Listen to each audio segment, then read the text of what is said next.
And now it's time to connect the two ends of our binding together. And I'm going to smooth out that piece of binding. Now I'm going to take the long piece of binding where I finished stitching, and I'm going to layer that on top. And I'm just going to place a mark where these two pieces overlap and in the middle, so I have plenty of fabric to work with. Now let's layer these two pieces together. I have my mark here on this piece of binding. I'm going to place that face up.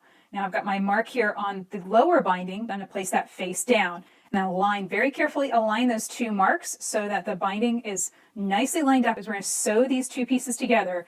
And if you place the binding in this direction where you have a perpendicular overlap, that diagonal line is very specific. It has to run from the upper left down to the lower right. Now before trimming your binding, always check yourself.